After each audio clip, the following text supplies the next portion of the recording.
Hello students, welcome to La Excellence IAS Academy. ఈరోజు మనం September 22 నాటి ఈనాడు న్యూస్ పేపర్లోని ఇంపార్టెంట్ కరెంట్ అఫైర్స్ గురించి డిస్కస్ చేద్దామండి.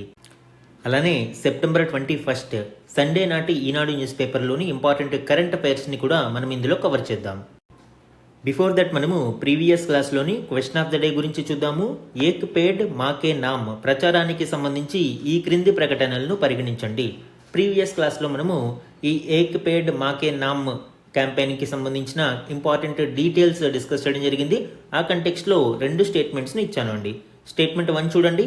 ఈ ప్రచారం మాతృత్వ మరియు పర్యావరణ స్థిరత్వానికి నివాళిగా చెట్ల పెంపకాన్ని ప్రోత్సహిస్తుంది. ఎస్, ఏక్ పేడ్ మాకే నామ్ అంటే తల్లి పేరు మీద ఒక చెట్టును నాటడం. ఇటు తల్లికి సంబంధించి గౌరవాన్ని ఇవ్వడం, మాతృత్వ గౌరవాన్ని, అలానే పర్యావరణ స్థిరత్వానికి ఈ మొక్కలను పెంచడం వలన పర్యావరణానికి మేలు చేకూర్చడానికి అవకాశం లభిస్తుంది. కాబట్టి స్టేట్మెంట్ 1 అనేది కరెక్ట్. సెకండ్ స్టేట్మెంట్ చూడండి. ఇది భారతదేశంలోని గ్రామీణ ప్రాంతాలకు మాత్రమే పరిమితం చేయబడింది మరియు పట్టణ భాగస్వామ్యాన్ని మినహాయిస్తుంది. ఈ స్టేట్మెంట్ రాంగ్ అండి. ఎందుకు అంటే ఇది బోత్ రూరల్ అండ్ అర్బన్ ప్రాంతాలకి సంబంధించి ఇనిషియేటివ్. ఓన్లీ రూరల్ అనేది రాంగ్ అవుతుంది. సో ఇక్కడ స్టేట్మెంట్ 1 అనేది కరెక్ట్, 2 అనేది రాంగ్. అండ్ కరెక్ట్ స్టేట్మెంట్ గురించి అడిగాడు కాబట్టి ఆన్సర్ ఏమవుతుందండి? ఏ, 1 only is the correct answer.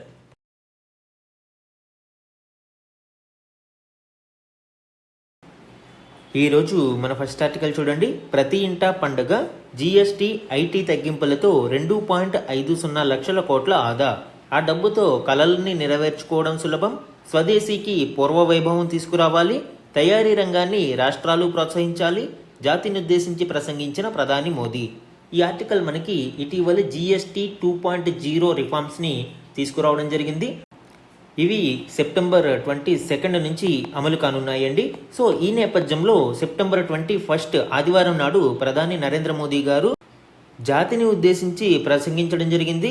ముఖ్యంగా ఇటీవల జీఎస్టీ ఐటీ తగ్గింపులతో చేకూరే లాభంతో పాటు ఆత్మనిర్భరత, స్వదేశీ వస్తువులను ప్రోత్సహించడం లాంటి వాటి గురించి ఆయన ప్రజలకు పిలుపునివ్వడం జరిగింది. ఈ కంటెక్స్ట్లో ఇందులోని కీ పాయింట్స్ ఇప్పుడు చూద్దాం. ఆదాయ పన్నును 12 లక్షల వరకు మినహాయించడం, జీఎస్టీ రేట్లు తగ్గించడం వలన పేద మధ్యతరగతి ప్రజలకు ఈ ఏడాది కేంద్రం నుంచి డబుల్ బొనాంజా లభించినట్లయిందని ప్రధాని మోదీ పేర్కొన్నారు. వీటి వల్ల ఈ ఒక్క ఏడాదే ప్రజలకు సుమారు 2.50 లక్షల కోట్ల ఆదా కానున్నాయని, దీనివలన వారు తమ కలలను నెరవేర్చుకోవడం మరింత సులభమవుతుంది అని అభిప్రాయపడ్డారు. ఎప్పుడైతే ఆదాయ పన్ను మినహాయింపు మరియు జీఎస్టీ రేట్లలో కోత వంటివి తీసుకురావడం జరిగిందో ముఖ్యంగా పేద మరియు మధ్యతరగతి ప్రజలకు కొంత సొమ్ము ఆదా అవుతుంది అని, దీనిని వారి కలలకు ఉపయోగించుకోవడానికి ఆస్కారం ఉంటుంది అని ప్రధాని అభిప్రాయపడడం ఇక్కడ చూడవచ్చు. అదేవిధంగా ఆత్మనిర్భరత గురించి ఆయన ప్రస్తావిస్తూ ఆత్మనిర్భర భారత్ ద్వారానే వికసిత భారత్ కళ సాధ్యమవుతుంది అని, కాబట్టి మనం ప్రపంచ స్థాయి నాణ్యతా ప్రమాణాలతో వస్తువులను ఉత్పత్తి చేయాలి అని పిలుపునిచ్చారు. ఈ జీఎస్టీ సంస్కరణలు భారతదేశ వృద్ధి గాథను వేగవంతం చేస్తుంది అని, వ్యాపార కార్యకలాపాలను సులభతరంగా మారుస్తుంది, పెట్టుబడులను ఆకర్షిస్తుంది, అభివృద్ధి పరుగులో ప్రతి రాష్ట్రానికి సమాన అవకాశాలు కల్పిస్తుంది అని ఆయన పేర్కొనడం చూడవచ్చు. ఎప్పుడైతే జీఎస్టీ 2.0 రిఫార్మ్స్ వలన జీఎస్టీ రేట్లు తగ్గాయో ఆటోమేటిక్గా వినిమయం అనేది పెరుగుతుంది. ఎప్పుడైతే వినిమయం పెరిగిందో డిమాండ్ అనేది పెరుగుతుంది. వన్స్ డిమాండ్ పెరిగింది అంటే ఉత్పత్తి అనేది పెరుగుతుంది. ఈ విధంగా ఒక వర్చువస్ సైకిల్ అనేది క్రియేట్ అవుతుంది. దీని వలన భారతదేశ ఆర్థిక వ్యవస్థకు మరింత ఊతం లభించనుంది అని ప్రధాని మోదీ అభిప్రాయపడ్డారు. ఈ జీఎస్టీ 2.0 సంస్కరణల గురించి ప్రధాని ప్రస్తావిస్తూ సంస్కరణ అనేది నిరంతర ప్రక్రియ అని, వర్తమాన అవసరాలు, భవిష్యత్తు కలలను దృష్టిలో ఉంచుకుని జీఎస్టీలో కొత్త సంస్కరణలను మొదలు పెడుతున్నాం. 5-18% పన్నుల స్లాబ్ మాత్రమే ఉంచుతున్నాం. అనేక వస్తు సేవలు 0 పన్ను కిందకో లేదంటే 5% పన్ను పరిధిలోకో వస్తాయి. ఇది 12% పన్ను విధించిన వస్తువుల్లోని 99% ఇప్పుడు 5%లోకి వచ్చాయి. ఇప్పుడు మనం చూసాము స్లాబ్ 2 స్లాబ్ సిస్టమ్ని తీసుకురావడం జరిగింది. ఎక్కువగా 5% స్లాబ్లోకే మనము అంటే అరౌండ్ 99% ఆఫ్ 12% స్లాబ్ ఐటమ్స్ అన్నీ కూడా మనకి 5% స్లాబ్లోకి వచ్చాయి. అలానే 18% స్లాబ్ని మనం చూసుకున్నప్పుడు సుమారు 90% ఆఫ్ 28% స్లాబ్ రేట్స్ అనేవి ఈ 18%లోకి వచ్చాయి. ఈ విధంగా చాలా వస్తువుల మీద జీఎస్టీ అనేది గణనీయంగా తగ్గుతుంది. అలానే ప్రధాని నరేంద్ర మోదీ గారు స్వదేశీ వస్తువుల యొక్క ప్రాముఖ్యతను గురించి కూడా వివరించడం జరిగింది. అవసరాలకు తగ్గ వస్తువులను ఇక్కడే తయారు చేయాలి. మనం రోజువారీ వాడే వాటిలో ఎన్నో విదేశీ వస్తువులు ఇమిడిపోయాయి. దీని నుంచి విముక్తి పొందాలి. ప్రతి ఇంటిని స్వదేశీ ప్రతీకగా మార్చాలి. ప్రతి దుకాణాన్ని స్వదేశీ వస్తువులతో నింపాలి. కేంద్ర రాష్ట్ర ప్రభుత్వాలు కలిసి పనిచేస్తే ఆత్మనిర్భరత భారత్ కల నెరవేరుతుంది. రాష్ట్రాలు అభివృద్ధి చెందితే దేశము అభివృద్ధి చెందుతుంది అని మోదీ పేర్కొన్నారు. సో ఈ విధంగా మోదీ తన ప్రసంగంలో ఆత్మనిర్భరత, స్వదేశీ వస్తువుల ప్రాధాన్యత గురించి కూడా చాలా స్పష్టంగా వివరించడం జరిగింది. ఈ జిఎస్టీ 2.0 రిఫార్మ్స్కి సంబంధించి కీ హైలైట్స్ మనం చూస్తే సింపుల్ 2 స్లాబ్ ట్యాక్స్ సిస్టమ్ని దీనిలో తీసుకురావడం జరిగింది అండి. 5% అండ్ 18% రేట్స్, అలానే కొన్ని లగ్జరీ మరియు సిన్ గూడ్స్ మీద 40% జిఎస్టీని కూడా విధించడం జరుగుతుంది. దీనినే డీమెరిట్ రేట్ అంటారు. సో డీమెరిట్ రేట్ అంటే ఏంటండి? ఈ జిఎస్టీ 2.0 సంస్కరణలలో మనం ఏదైతే 40% లగ్జరీ సిన్ గూడ్స్ మీద విధిస్తున్నామో ఆ రేట్ని డీమెరిట్ రేట్ అని పిలుస్తాం. మనం ఆల్రెడీ చూసాము 12% స్లాబ్ రేట్స్ 99% వరకు 5%లోకి, అండ్ 28% స్లాబ్ రేట్లు 90% ఐటమ్స్ అండ్ సర్వీసెస్ 18%లోకి రావడం జరిగింది. అలానే ఇన్సూరెన్స్ ప్రీమియమ్స్ మీద 5% జిఎస్టీని క్యాప్ చేయడం వలన ఇన్సూరెన్స్ ప్రీమియం కూడా చాలామంది ప్రజలకు అందుబాటులోకి వస్తుంది. అండ్ పెట్రోలియం ప్రొడక్ట్స్ అయితే as usual out side GST ఉండడం జరిగింది. ఈ విధంగా మనము జిఎస్టీ 2.0లోని కొన్ని కీలక రిఫార్మ్స్ని చూడవచ్చు. మన నెక్స్ట్ ఆర్టికల్ చూడండి. విదేశాలపై ఆధారపడే తత్వమే దేశానికి ప్రధాన శత్రువు, స్వావలంబనే సమస్యలన్నిటికీ పరిష్కారం, ప్రధాని మోదీ. ఈ ఆర్టికల్ భారత ప్రధాని నరేంద్ర మోదీ గుజరాత్లో జరిగిన ఇటీవలి ఒక కార్యక్రమంలో ప్రస్తావిస్తూ విదేశాలపై ఆధారపడే తత్వమే భారతదేశానికి ప్రధాన శత్రువు అని వ్యాఖ్యానించారు. ఇందులోని ఇప్పుడు కీ హైలైట్స్ చూద్దాం. ఈ వ్యాఖ్యల యొక్క ముఖ్య ఉద్దేశం ఏంటి? మనము ఇటీవలి అమెరికా హెజమనీకి తల వంచకుండా నిలబడుతూ ఉన్నాము. దీనిని ట్రంప్ చాలా తీవ్రంగా పరిగణిస్తూ భారతదేశం మీద అనేక ఆంక్షలను విధిస్తూ వచ్చారు. మొదట 25% సుంకాలను విధించడం జరిగింది. తరువాత మరొక 25% రష్యాతో చమురు వాణిజ్యం అనే సాకుతో భారతదేశం మీద మొత్తం 50% సుంకాలను విధించారు. తరువాత అనేక ఇతర మార్గాల ద్వారా భారత్ని బెదిరించడానికి ప్రయత్నించారు. అలానే ఇప్పుడు లేటెస్ట్గా H1B వీసాల పేరుతో ట్రంప్ భారత్ మీద తన అక్కసును వెళ్ళగక్కుతూ ఉన్నాడు. ఈ నేపథ్యంలో ప్రధాని నరేంద్ర మోదీ గారు భారతీయ ప్రజలకు ఆత్మనిర్భరత మంత్రాన్ని ప్రబోధించడం చూడవచ్చు. ముఖ్యంగా భారత్ సోదరభావంతో ముందుకు సాగుతుంది అని, నేడు మన దేశానికి ప్రధాన శత్రువులు ఎవరూ లేరు, అయితే భారత్ ఎదుర్కొంటున్న అతిపెద్ద శత్రువు విదేశాలపై ఆధారపడమేనని ఆయన వ్యాఖ్యానించడం చూడవచ్చు. 140 కోట్ల మంది భారతీయుల భవితను విదేశీ శక్తులకు వదిలిపెట్టలేం. అలా చేయడం దేశ ఆత్మగౌరవాన్ని కించపరచడమే అవుతుంది అని ఆయన పేర్కొన్నారు. వీటన్నిటికీ ఏంటి మరి సమస్యకు పరిష్కారం అంటే భారతదేశం ఆత్మనిర్భరతను అలవరుచుకోవడం ఈ సమస్యలన్నిటికీ పరిష్కారమని ఆయన పేర్కొన్నారు. ఎప్పుడైతే మనము ఆత్మనిర్భరత సాధించామో, స్వావలంబన సాధించామో, విదేశాల మీద ఆధారపడడం తగ్గుతుంది. ఎప్పుడైతే విదేశాల మీద ఆధారపడడం తగ్గుతున్నామో ఆటోమేటిక్గా వాళ్ళ యొక్క ప్రెజర్, హెజుమనీ అనేది భారతీయుల మీద, భారతీయ కంపెనీల మీద కూడా ఉండదు. తద్వారా మనము మన ఇష్టానుసారం ప్రపంచ వాణిజ్యంలో ముందుకు వెళ్ళడానికి ఆస్కారం ఉంటుంది. లేదు అంటే అమెరికా లాంటి దేశాలు బెదిరిస్తూనే ఉంటాయి. ఇటీవలి సముద్రసే సమృద్ధి పేరిట గుజరాత్లో ఏర్పాటు చేసిన ఒక కార్యక్రమంలో ప్రధాని నరేంద్ర మోదీ గారు ఈ కీలక వ్యాఖ్యలు చేయడం మనం చూడవచ్చు. ఈ సముద్రసే సమృద్ధి కార్యక్రమం అంటే ఏమిటి? బ్లూ ఎకానమీ పాలసీగా మనం చూడవచ్చు. భారతదేశానికి ఉన్న పొడవైన తీరరేఖను సమర్థవంతంగా వినియోగించుకోవడం ద్వారా భారతదేశం ఇటు మ్యారిటైమ్, అటు సెక్యూరిటీ మరియు ఎకనామిక్ పరంగా ముందుకు వెళ్ళడానికి ఈ బ్లూ ఎకానమీ, సముద్రసే సమృద్ధి కార్యక్రమాన్ని విజయవంతంగా తీసుకువెళ్ళాలి అని మోదీ పిలుపునిచ్చారు. ఇక్కడ షిప్ బిల్డింగ్ ఇండస్ట్రీ గురించి ప్రధానంగా ప్రస్తావిస్తూ 50 ఏళ్ల క్రితం వరకు భారత్లో నిర్మించిన నౌకల ద్వారానే 40% దేశ ఎగుమతులు దిగుమతులు జరిగేవి. అయితే ప్రస్తుతం అది 5% పడిపోయింది అని ప్రధాని అన్నారు. విదేశాల్లో నిర్మించిన నౌకలపై ఆధారపడుతున్న కారణంగా భారత్ విదేశీ నౌకా కంపెనీలకు ఏటా 6 లక్షల కోట్ల రూపాయలు చెల్లించాల్సి వస్తుంది అని, ఆత్మనిర్భరత ద్వారా మనము స్వావలంబన సాధిస్తే దీనిని మనము ఆదా చేసుకోవడానికి అవకాశం ఉంటుంది అని ఆయన పేర్కొనడం చూడవచ్చు. మన నెక్స్ట్ ఆర్టికల్ చూడండి. ట్రంప్ భస్మాసుర హస్తం.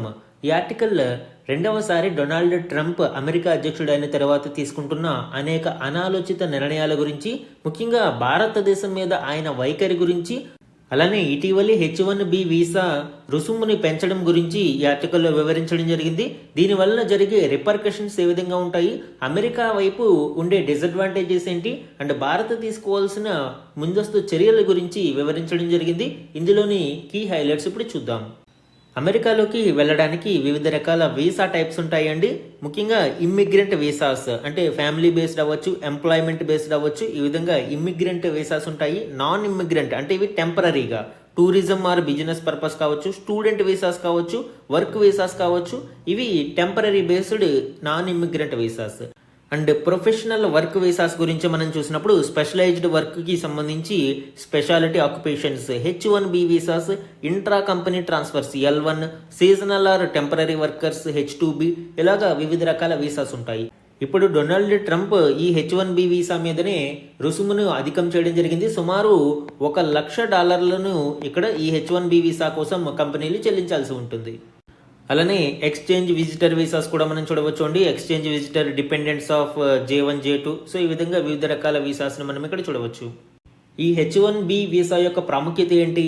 వృత్తి నిపుణులకు ఆహ్వానం పలుకుతూ 3.5 దశాబ్దాల క్రితం తీసుకువచ్చిన ఈ H1B వీసా విధానం నవ్యావిష్కరణలకు నెలవుగా అమెరికా పరపతిని పెంచింది. సో ఈ H1B వీసా వలనే వివిధ రకాల టాలెంటెడ్ పీపుల్ అమెరికాలోకి ఎంటర్ అవ్వడం జరిగింది. అక్కడ వాళ్ళు తమ ప్రతిభను ఉపయోగించి వివిధ రకాల నూతన ఆవిష్కరణలకు ఆజ్యం పోయడం జరిగింది. సో దీని ద్వారా అమెరికా ఒక ప్రజ్వల శక్తిగా ఎదిగింది. సో యాక్చువల్గా America it self is a country of immigrants. అనేక మంది వలసదారులతో ఏర్పడిన ఒక దేశంగా మనం అమెరికాని చెప్పవచ్చు. అయితే ఇప్పుడు ట్రంప్ తన విధానాలతో ఈ వలసదారుల వ్యతిరేక నిర్ణయాలను తీసుకోవడం జరుగుతుంది. అందులో భాగంగానే ఇక్కడ ఈ యాంటీ ఇమ్మిగ్రేషన్ పాలసీలో భాగంగా H1B వీసాల మీద రుసుమును అధికం చేయడం జరిగింది. దీనివలన భారతదేశానికి వచ్చే నష్టం ఏంటి? ఈ H1B వీసాలు పొందుతున్న వారిలో దాదాపు 30% మంది భారతీయులే ఉన్నారు. 3/4 ఆఫ్ ఈ H1B వీసాలు భారతీయులే ఉపయోగించుకుంటూ ఉన్నారు, అమెరికాలో స్థిరపడుతూ ఉన్నారు. అందువలనే ఇప్పుడు భారతదేశంలో ఈ H1B వీసాకి సంబంధించి అనేక ఆందోళనలు చెలరేగుతూ ఉన్నాయి. అయితే భారతదేశాన్ని ఫ్రెండ్లీ నేషన్గా ప్రస్తావించే ట్రంప్ ఎందుకు ఇలాంటి నిర్ణయాలు తీసుకుంటున్నారు అంటే దీని వెనుక అదర్ ఇంపార్టెంట్ ఇష్యూస్ ఉన్నాయండి. ముఖ్యంగా ఇండో యుఎస్ ట్రేడ్ డీల్కి సంబంధించి ఇక్కడ వీలైనంత త్వరగా భారత్ని తమ నిబంధనలకు అనుగుణంగా మలుచుకుని యుఎస్ ఈ ట్రేడ్ డీల్ని కంప్లీట్ చేయాలని భావిస్తూ ఉంది. ఇటీవల ట్రంప్ తీసుకున్న వివిధ కారణాల వలన అమెరికాలోని రైతులు తమ ఆదాయాలను కొంత కోల్పోతూ వస్తున్నారు. కాబట్టి ఇలాంటి తరుణంలో అక్కడ వాళ్ళ యొక్క ప్రయోజనాలను కాపాడడం కోసం ఇండియా యొక్క మార్కెట్ను అమెరికా యొక్క అగ్రికల్చరల్ ప్రొడక్ట్స్కి తెరవడం కోసం ట్రంప్ ఇన్ని చేష్టలు చేస్తూ ఉన్నారు. ముఖ్యంగా భారత్ను ఇబ్బంది పెట్టడానికి, భారత్ను ఇరకాటం పెట్టడానికి ట్రంప్ చాలా ప్రయత్నం చేస్తూ ఉన్నారు. అందులో భాగంగానే ఈ H1B వీసా యొక్క రుసుముని పెంచడం అనేది కూడా చూడవచ్చు. అయితే భారత్ ఎందుకు ఈ ట్రేడ్ డీల్ మీద అంత ఆచితూచి వ్యవహరిస్తుంది అనేది చూస్తే ముఖ్యంగా ఇండియా మరియు అమెరికా యొక్క అగ్రి సెక్టార్ని మనము ఇక్కడ కంపేర్ చేయాల్సి ఉంటుంది.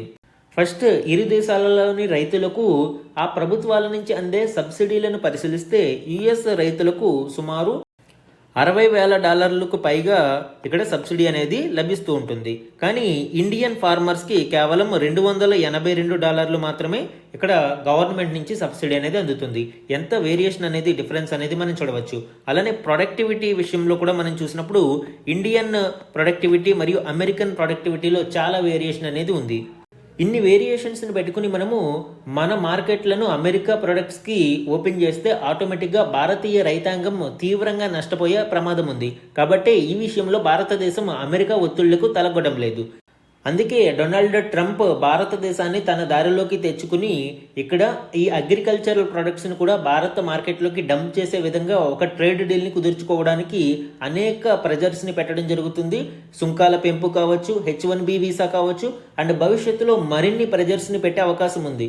కాబట్టి భారత ప్రధాని నరేంద్ర మోదీ గారి పిలుపు కూడా మనం చూడవచ్చు. ఆత్మనిర్భరత, స్వదేశీ ప్రోత్సాహకం గురించి ఆయన పదే పదే పిలుపునివ్వడానికి ఇది కూడా one of the major reason. అయితే H1B వీసా రుసుము పెంచడం లాంటి అనాలోచిత నిర్ణయాలు చివరికి అమెరికాకే ప్రమాదంగా మారే అవకాశం ఉంది. ఇప్పటికే ఆర్టిఫిషియల్ ఇంటెలిజెన్స్, క్వాంటమ్ కంప్యూటింగ్ వంటి న్యూ ఫ్రంటియర్ టెక్నాలజీస్లో అమెరికాలో తగినంత మంది నిష్ణాతులు లేరు. అట్ ది సేమ్ టైం ఇటీవల ఇక్కడ చైనా ఎవరైతే అమెరికాకి కాంపిటీటర్గా ఎదుగుతూ ఉన్నారో చైనా కే వీసా అని ఒక దానిని ప్రతిపాదించింది. అంటే ఇక్కడ H1B వీసాకి కాంపిటీషన్గా కే వీసాని ప్రతిపాదించడం చూడవచ్చు. ఎవరైతే టాలెంట్ ఉన్నారో వారు ఈ కే వీసా ద్వారా చైనాలోకి ఎంటర్ అయ్యి వాళ్ళు చైనాలో తమ వృత్తిని కొనసాగించవచ్చు అనేది దీని యొక్క ముఖ్య ఉద్దేశం. సో అమెరికా వదులుకుంటున్న ఆపర్చునిటీని చైనా ఒడిసిపట్టుకోవడానికి ప్రయత్నిస్తూ ఉంది. గణాంకాలను కూడా మనం పరిశీలించినప్పుడు అమెరికాలో సుమారు 44% మంది వైద్య శాస్త్రవేత్తలు, 42% సాఫ్ట్వేర్ డెవలపర్లు విదేశాలలో జన్మించిన వారే. వీళ్ళంతా ఇమ్మిగ్రెంట్స్. అయితే ఇప్పుడు ఈ విధానాల వలన ఈ ఇమ్మిగ్రేషన్ అనేది తగ్గిపోయి అమెరికా వెనుకబడే ప్రమాదం ఉంది. కాబట్టి ట్రంప్ ఇలాంటి అనాలోచిత నిర్ణయాలను 1-2 సార్లు ఆలోచించి అమలు చేయాల్సిన అవసరం ఉంది. అండ్ భారతదేశం కూడా పూర్తిగా విదేశాల మీద ఆధారపడకుండా ఆత్మనిర్భరత మరియు స్వదేశీ వస్తువులను ప్రోత్సహించడం వంటి వాటి మీద దృష్టి సారించాలి. మన నెక్స్ట్ ఆర్టికల్ చూడండి. ఈ నెల 30లోగా ఎస్ఐఆర్ అమలుకు సిద్ధంగా ఉండండి. రాష్ట్రాల ఎన్నికల అధికారులతో ఈసీ ఈ నెల 30లోగా స్పెషల్ ఇంటెన్సివ్ రివిజన్ అమలుకు సిద్ధంగా ఉండాలి అని రాష్ట్రాల ఎన్నికల అధికారులు చీఫ్ ఎలక్టోరల్ ఆఫీసర్స్తో ఎలక్షన్ కమిషన్ ఆఫ్ ఇండియా ఆదేశించడం చూడవచ్చు. ఓటరు జాబితా ప్రక్షాళన కార్యక్రమాన్ని అక్టోబర్ నుంచి నవంబర్ నాటికి ప్రారంభించే అవకాశాలు ఉన్నాయని ఈసీ సూచించింది. ఇటీవల ఎలక్షన్ కమిషన్ ఆఫ్ ఇండియా రాష్ట్ర ఎన్నికల అధికారులు చీఫ్ ఎలక్షన్ ఆఫీసర్స్తో ఒక భేటీని నిర్వహించడం జరిగింది. ఈ భేటీలో సెప్టెంబర్ 30వ తారీఖు కల్లా ఎస్ఐఆర్ అమలుకు సిద్ధంగా ఉండాలి అని ఈసీ ఎన్నికల అధికారులను కోరింది. ఈ నేపథ్యంలో అక్టోబర్ నుంచి నవంబర్ నాటికి ఈ స్పెషల్ ఇంటెన్సివ్ రివిజన్ని ప్రారంభించే అవకాశాలు ఉన్నాయని ఈసీ సూచించడం చూడవచ్చు. దీనికోసం ఇంతకు ముందు ప్రచురించిన ఎన్నికల జాబితాలను సిద్ధంగా ఉంచుకోవాలని సూచించింది. మనకి ప్రస్తుతం ఉన్న డేటా ప్రకారం చూస్తే 2008న ఢిల్లీలో, 2006న ఉత్తరాఖండ్లో, 2003న బీహార్లో ఎస్ఐఆర్ను నిర్వహించారు. ఎక్కువ రాష్ట్రాలలో మనము అబ్జర్వ్ చేసినప్పుడు 2002 నుంచి 2004 మధ్య కాలంలో ఓటరు జాబితాలను తయారు చేయడం జరిగింది. ఆ తర్వాత పూర్తి స్థాయి స్పెషల్ ఇంటెన్సివ్ రివిజన్ అనేది జరగలేదు. యాన్యువల్గా సమ్మరీ రివిజన్ అనేది చేస్తూ ఉంటారు. కానీ ఈ ప్రత్యేక ముమ్మర సవరణ అనేది పూర్తి స్థాయిలో జరగలేదు. ఇప్పుడు పూర్తి స్థాయిలో దేశమంతటా ఈ స్పెషల్ ఇంటెన్సివ్ రివిజన్ని నిర్వహించడానికి ఎలక్షన్ కమిషన్ సిద్ధమవుతూ ఉంది. బీహార్ తర్వాత దేశవ్యాప్తంగా ఈ ఎస్ఐఆర్ను అమలు చేస్తామని ఈసీ తెలిపింది. సో మనము ఈ స్పెషల్ ఇంటెన్సివ్ రివిజన్కి సంబంధించి ఫర్దర్ క్లాసెస్లో చూడవచ్చు. ఆల్రెడీ మనము ప్రీవియస్ క్లాసెస్లో దీనికి సంబంధించిన లీగల్ అండ్ కాన్స్టిట్యూషనల్ ప్రొవిజన్స్ గురించి డిస్కస్ చేశాము. అలానే ఈ స్పెషల్ ఇంటెన్సివ్ రివిజన్లో ఏ విధమైన మార్పులు చేర్పులు ఉంటాయనేది కూడా బీహార్ ఎస్ఐఆర్ నేపథ్యంలో చూసాము. సో ఇక్కడ ఇంకా డీటెయిల్డ్గా నేను వెళ్ళడం లేదు. ఫర్దర్ క్లాసెస్లో దీని గురించి మరిన్ని డిస్కషన్ మనం చూడవచ్చు. మన నెక్స్ట్ ఆర్టికల్ చూడండి. మోహన్ లాల్కు దాదాసాహెబ్ ఫాల్కే పురస్కారం. మలయాళ అగ్ర కథానాయకుడికి ప్రకటించిన కేంద్రం ఈ నెల 23న అవార్డు ప్రదానం. ఈ ఆర్టికల్ దాదాసాహెబ్ ఫాల్కే అవార్డు 2023కు సంబంధించి అండ్ దీనిలో మోహన్ లాల్ లెగసీ గురించి కూడా మనం చూద్దామండి. దాదాసాహెబ్ ఫాల్కే గారి contribution to the Indian cinema గురించి కూడా మనం ఇక్కడ డిస్కస్ చేద్దాం. ఈ దాదాసాహెబ్ ఫాల్కే అవార్డు సినీ రంగంలో అత్యున్నత ప్రతిభ కనబరిచిన వ్యక్తులకు అందిస్తూ ఉంటారు. 2023వ సంవత్సరానికి గాను మలయాళ అగ్ర కథానాయకుడు మోహన్ లాల్ గారికి ఈ పురస్కారం వరించింది. ఈ నెల 23న జరిగే 71వ జాతీయ పురస్కారాల ప్రదానోత్సవంలో మోహన్ లాల్ను అవార్డుతో సత్కరించనున్నారు. మోహన్ లాల్ గారి యొక్క లెగసీని మనం చూస్తే 1980లో వచ్చిన మంజిల్ విరింజా పూక్కల్ చిత్రంతో మలయాళ చిత్రసీమలోకి ఆయన అడుగుపెట్టారు. అప్పటి నుంచి సుమారు 350కి పైగా చిత్రాలలో ఆయన నటించారు. ఆయనని ద కంప్లీట్ యాక్టర్గా పిలుచుకుంటూ ఉంటారు. ఆయన సుమారు 7 జాతీయ పురస్కారాలను, 9 కేరళ రాష్ట్ర అవార్డులను గెలుచుకున్నారు. అంతేకాకుండా భారత ప్రభుత్వం 2001లో పద్మశ్రీ, 2019లో పద్మభూషణ్ పురస్కారాలతో కూడా మోహన్ లాల్ గారిని సత్కరించింది. దాదాసాహెబ్ ఫాల్కే గారి గొప్పతనం ఏంటండి? ఈయన భారతదేశంకి సంబంధించి మొట్టమొదటి ఫుల్ లెంత్ ఫీచర్ ఫిల్మ్ రాజా హరిశ్చంద్రాన్ని నిర్మించడం జరిగింది. అసలు అప్పటికి భారతదేశంలో ఈ సినిమాకి సంబంధించిన ఏ విధమైన రంగము పూర్తిగా అభివృద్ధి చెందలేదు. 1913లోనే ఫాల్కే గారు రాజా హరిశ్చంద్ర చిత్రాన్ని నిర్మించడం జరిగింది. సినిమాకి సంబంధించి అనేక క్రాఫ్ట్లలో director, producer, screenplay writer, set design, costume design, so ఇలాగా అనేక రంగాలలో, ఎడిటింగ్ విభాగం, ఇలాగా వివిధ విభాగాలలో ఆయన తన ప్రతిభను కనపరిచారు. ఫాదర్ ఆఫ్ ఇండియన్ ఫిల్మ్గా కూడా ఆయనను సంబోధిస్తారు. ఫాదర్ ఆఫ్ ఇండియన్ ఫిల్మ్గా, ఇండియన్ సినిమాగా ఆయనను అభివర్ణిస్తారు. కాబట్టి ఈయన పేరు మీద సినిమా రంగానికి సంబంధించిన అత్యున్నత పురస్కారాన్ని దాదాసాహెబ్ ఫాల్కే పురస్కారం పేరుతో భారత ప్రభుత్వం సినీ రంగానికి విశేష సేవలు అందించిన వారికి ప్రదానం చేస్తూ ఉంటుంది. మన నెక్స్ట్ ఆర్టికల్ చూడండి. రాష్ట్రం నుదుట తిలకం ఎర్రమట్టి దిబ్బలు. ఈ ఆర్టికల్ ఆంధ్రప్రదేశ్ రాష్ట్రంలోని ఎర్రమట్టి దిబ్బలు ఇటీవల యునెస్కో తాత్కాలిక వారసత్వ గుర్తింపును సంపాదించుకున్నాయి. ఆ కంటెక్స్ట్లో భాగంగా కొన్ని కీలక అంశాలను ఇక్కడ ఇవ్వడం జరిగింది. ఏపీకి సంబంధించి రీజనల్ కరెంట్ అఫైర్స్లో ఇది ఇంపార్టెంట్ అండి. ఇందులోని కీ పాయింట్స్ ఇప్పుడు చూద్దాము. ఈ ఎర్రమట్టి దిబ్బలు ఆంధ్రప్రదేశ్లోని విశాఖ భీమిలికి సమీపంలో ఉన్నాయండి. అత్యంత అరుదైన ఇలాంటి ప్రదేశాలు దక్షిణాసియాలో కేవలం 3 ఉన్నాయి. ఒకటి తమిళనాడు, 2 శ్రీలంకలో ఉన్న భౌగోళికంగా అంతగా ప్రాచుర్యంలోకి రాలేదు. జనావాసాలకు సమీపంలో ఉన్నవి, పేరెన్నికగన్నవి మాత్రం భీమిలి ఎర్రమట్టి దిబ్బలే. ప్రస్తుతం ఈ ఎర్రమట్టి దిబ్బలను యునెస్కో టెంటేటివ్ లిస్టులోకి చేర్చడం జరిగింది. అంటే భవిష్యత్తులో దీనిని యునెస్కో వరల్డ్ హెరిటేజ్ సైట్స్లో భాగంగా చేర్చే అవకాశం ఉంది. ఈ ఎర్రమట్టి దిబ్బలు ఏ విధంగా ఏర్పడ్డాయి అనేది పరిశీలిస్తే 18,500 ఏళ్ల క్రితం విశాఖకు 50 కిలోమీటర్ల దూరంలో 120 మీటర్ల దిగువన సముద్రం ఉండేది. అంటే ఇప్పుడు ఉన్న సముద్ర మట్టం కంటే 120 మీటర్ల దిగువన సముద్రం ఉండేది. అక్కడి నుంచి వచ్చే గాలులు ఇసుక రేణువులను మోసుకొచ్చేవి. వేల ఏళ్ల పరిణామ క్రమంలో ఇలాగవి దిబ్బలుగా ఏర్పడ్డాయి. ఆ తర్వాత సముద్ర మట్టం పెరగడము తగ్గడంతోనూ ఇసుక గుట్టలుగా పెరిగిపోయింది. సముద్రం పూర్తిగా వెనక్కి వెళ్ళినా కూడా గుట్టలు అలాగే ఉండిపోయాయి. వాటిపై ఒత్తిడి లేకపోవడంతో దిబ్బలుగానే మిగిలిపోయాయి. ఈ విధంగా ఎర్రమట్టి దిబ్బలు ఇక్కడ విశాఖ సమీపంలోని భీమిలి ప్రాంతంలో ఏర్పడడం చూడవచ్చు. ఇది 1 సంవత్సరం 2 సంవత్సరాలలో ఏర్పడినది కాదు అండి, కొన్ని వేల సంవత్సరాల పరిణామ క్రమంలో ఇవి ఏర్పడ్డాయి. మరి వీటికి ఎరుపు రంగు ఏ విధంగా వచ్చింది? సముద్రపు ఇసుక ఎరుపు రంగులోకి మారడానికి వేల ఏళ్లు పట్టింది. ఇనుప వస్తువులకు తుప్పు ఎలా పడుతుందో ఇక్కడ కూడా అదే జరిగింది. ఇసుకలోని ఇనుము నీటితో కలవడం వల్ల కరిగి ఆక్సీకరణ చెందడంతో ఎరుపు రంగు సంతరించుకున్నాయి. ఆక్సిడైజేషన్ అనేది ఇక్కడ మనము కీలకంగా గుర్తించాలి. ఈ ఆక్సిడైజేషన్ ప్రక్రియ వలన ఇసుకలో ఉన్న ఇనుము అనేది ఎరుపు రంగులోకి మారి ఈ మట్టి దిబ్బలు ఎర్రమట్టి దిబ్బలుగా కనిపిస్తూ ఉంటాయి. దీని యొక్క ఫిజికల్ ఫీచర్స్ మనం చూసినప్పుడు ప్రస్తుతం భీమిలి తీరానికి 200 కిలోమీటర్ల దూరంలో సముద్ర మట్టానికి 10 నుంచి 90 మీటర్ల ఎత్తున ఈ ఎర్రమట్టి దిబ్బలు ఉన్నాయి. 4 కిలోమీటర్ల పొడవున 2 కిలోమీటర్ల వెడల్పుతో విస్తరించి ఉన్నాయి. బయటకు 10 మీటర్ల మేర కనిపించిన కొన్ని చోట్ల 1.3 కిలోమీటర్ల లోతు నుంచి పేరుకుని ఉన్నాయని శాస్త్రవేత్తలు తెలిపారు. సో ఈ విధంగా ఫిజికల్ ఫీచర్స్ కూడా మనం ఇక్కడ చూడవచ్చు. ఇక్కడ పరిశోధనలు చేసిన ఆర్కియాలజిస్టులు చెప్తుంది ఏంటండి, పురాతన రాతి యుగానికి చెందిన ఆనవాళ్లు ఈ ప్రాంతంలో ఉన్నట్టు గుర్తిస్తూ ఉన్నారు. కాబట్టి ఇది చారిత్రకంగా చాలా ప్రాముఖ్యతను కలిగి ఉన్న ప్రాంతం. అండ్ ఈరోజు ఇంపార్టెంట్ వన్ లైనర్ కరెంట్ అఫైర్స్ని చూడండి. భారత దీర్ఘకాలిక సార్వభౌమ రుణ రేటింగ్ను BBB నుంచి BBB+కు పెంచుతున్నట్లు జపాన్ సంస్థ రేటింగ్ ఇన్వెస్ట్మెంట్ ఇన్ఫర్మేషన్ R&I ప్రకటించింది. సో లాస్ట్ టైము S&P సంస్థ మనకి ఈ BBB రేటింగ్ను అప్గ్రేడ్ చేయడం జరిగింది. ఇప్పుడు జపాన్కు చెందిన R&I సంస్థ కూడా అప్గ్రేడ్ చేయడం మనం చూడవచ్చు. ఇవన్నీ ఏంటండి, క్రెడిట్ రేటింగ్ ఏజెన్సీస్ అంటారు. అంటే మనం ఆల్రెడీ చెప్పుకున్నాము, ఒక మూవీకి ఏ విధంగా కొన్ని సంస్థలు లేదా వ్యక్తులు రివ్యూ ఇస్తూ ఉంటారో వాళ్ళ యొక్క రివ్యూని నమ్మి కొంతమంది సినిమాకి వెళ్తూ ఉంటారు. ఇక్కడ కూడా అంతే. ఈ క్రెడిట్ రేటింగ్ ఏజెన్సీస్ అంటే అన్నీ కాదు, కొన్ని ప్రఖ్యాతి చెందినవి ఉంటాయి.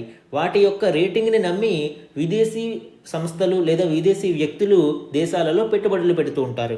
ఇప్పుడు భారతదేశం యొక్క రేటింగ్ అప్గ్రేడ్ చేయడం వలన మనకి వచ్చే లాభం ఏంటి? విదేశీ పెట్టుబడులు ఆకర్షణ అనేది ఎక్కువగా ఉంటుంది.